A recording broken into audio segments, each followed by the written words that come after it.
সত্যি বলতে বন্ধুরা, গুড়টা কিন্তু দারুণ টেস্ট, আর এই পিঠের সাথে খেতে অসাধারণ লাগছে।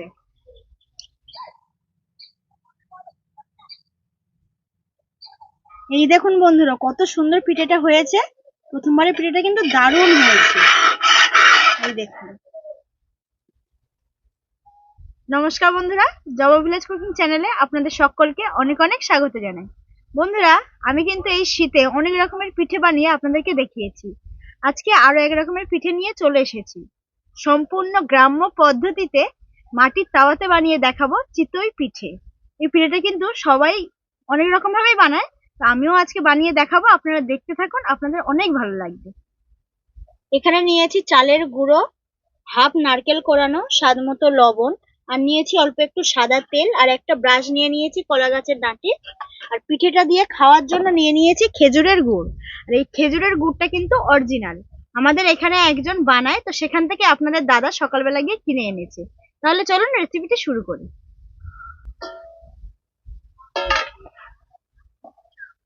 বন্ধুরা, এই পিঠেটা বানানোর জন্য সবার প্রথমে আমি একটা ব্যাটার তৈরি করে নেবো। তাই এই চালের গুঁড়োটা এই পাত্রে আমি ঢেলে নিচ্ছি। চালের গুঁড়ো দিয়ে দিচ্ছি, নারকেল কুড়ো, আর স্বাদ মতো লবণ। এবার অল্প অল্প জল দিয়ে আমি একটা ব্যাটার তৈরি করে নেব। তবে এই জলটা কিন্তু একদম গরমও নয়, আবার একদমও ঠান্ডা নয়, উষ্ণ গরম জল অল্প অল্প দিয়ে আমি কিন্তু তৈরি করে নেবো ব্যাটারটাকে।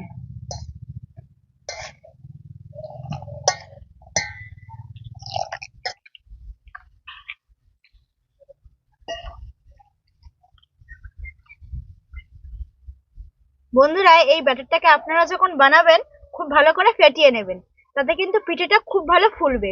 ফেটানো যত ভালো হবে, পিঠেটা ফুলবেও তত ভালো।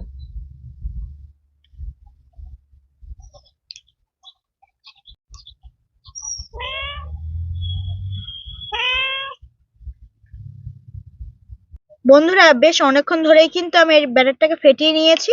আর ব্যাটারের থিকনেসটা কিন্তু ঠিক আমি এরকমই রেখেছি। তো এরকমই কিন্তু রাখতে হবে এই পিঠের জন্য। তো এবার আমি চলে যাব উনুনের কাছে পিঠেটা বানানোর জন্য।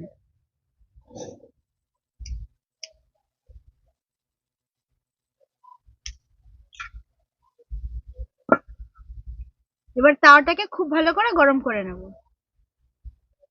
তাওয়া গরম হয়ে গেছে, প্রথমে আমি সাদা তেল তাওয়ার মধ্যে ব্রাশ করে নিচ্ছি।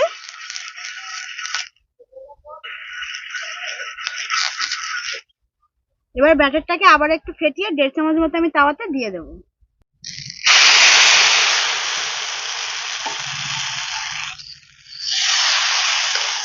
এবার ঢাকা দিয়ে 2 থেকে 3 মিনিট আমি অপেক্ষা করব।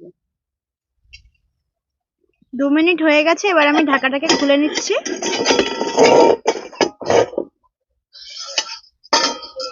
এই দেখুন বন্ধুরা, কত সুন্দর পিঠেটা হয়েছে। প্রথমবারের পিঠেটা কিন্তু দারুণ হয়েছে। এই দেখুন।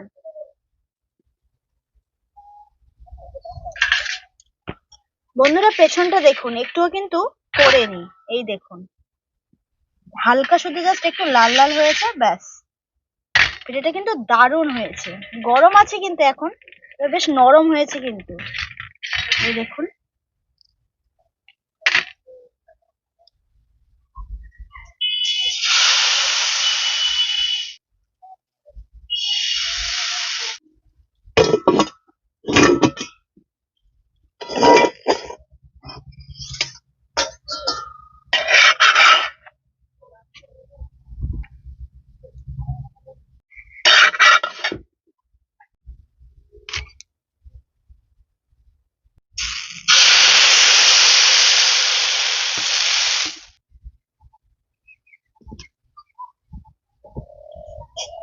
বন্ধুরা, একইভাবে কিন্তু সমস্ত চিতই পিঠেগুলোকে বানিয়ে নিয়ে একটা প্লেটে আমি সাজিয়ে নিয়েছি। আর দেখুন কত সুন্দর দেখতে লাগছে। তো খাওয়ার জন্য আমি একটা বাটিতে গুড়টাকে ঢেলে নেব।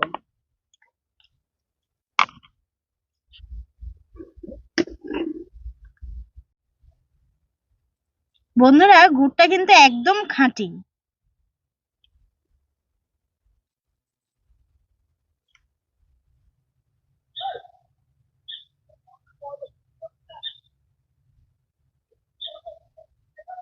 এবার একটা পিঠে গুড়ের সাথে খেয়ে দেখি কেমন লাগছে।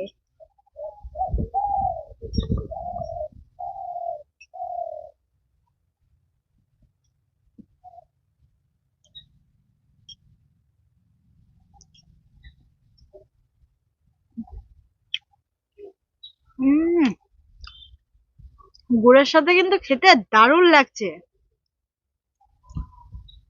কোনো কথা হবে না।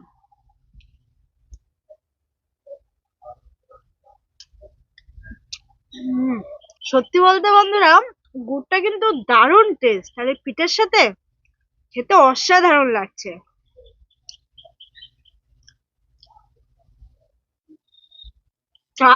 আপনাদের এই চিতই পিঠের রেসিপিটি কেমন লাগলো অবশ্যই কিন্তু আমাকে জানাবেন।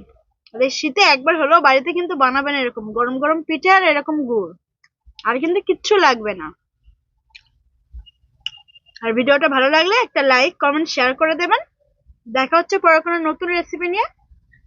ততক্ষণ সুস্থ থাকবেন, ভালো থাকবেন আর সাবধানে থাকবেন। আর একটা কথা, যারা আমার চ্যানেলে নতুন অবশ্যই চ্যানেলটিকে সাবস্ক্রাইব করে নেবেন। আর ফেসবুক পেজ থেকে যারা দেখছেন অবশ্যই পেজটিকে ফলো করে নেবেন। আজকের মতো টাটা।